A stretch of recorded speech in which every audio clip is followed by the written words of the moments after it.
Not so many years ago, the world appeared a more stable place. Fewer people around, and far more wide open space.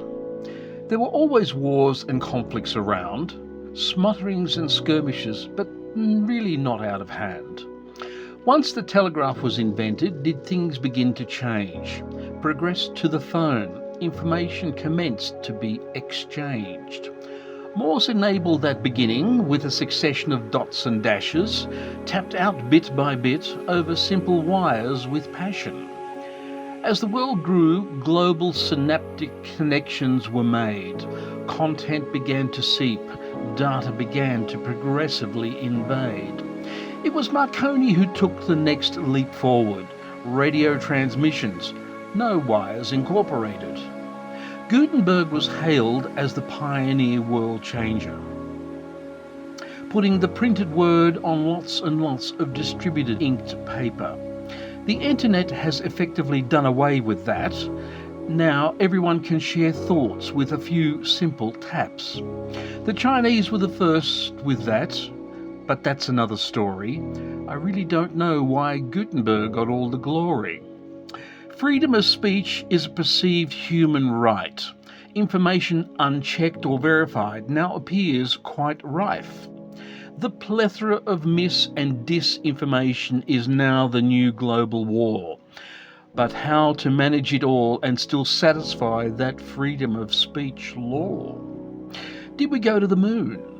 Are vaccines safe? Is the earth truly flat?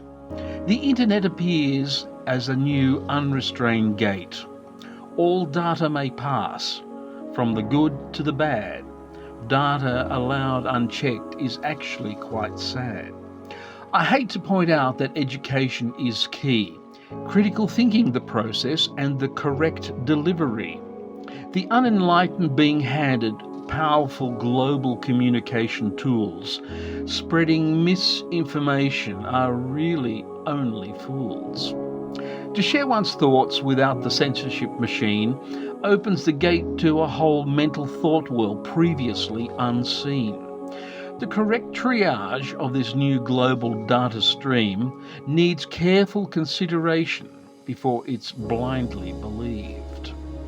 The one that gets me is this notion of the flat earth. 500 years of science, now disregarded and of no worth. To believe the splutterings of the World Wide Web uneducated only continues with like kind as an unconstrained chain reaction. Not all written words are to be taken as gospel. Star Wars, Tolkien hobbits, ideas and stories that entertainment tells. Non-fiction tales not to be confused with truth. Dividing lines clear without any dispute. The internet is a most wondrous invention, though much content remains in extreme contention. Say what you will, it's a global free-for-all. Apply common sense and avoid the 8 ball.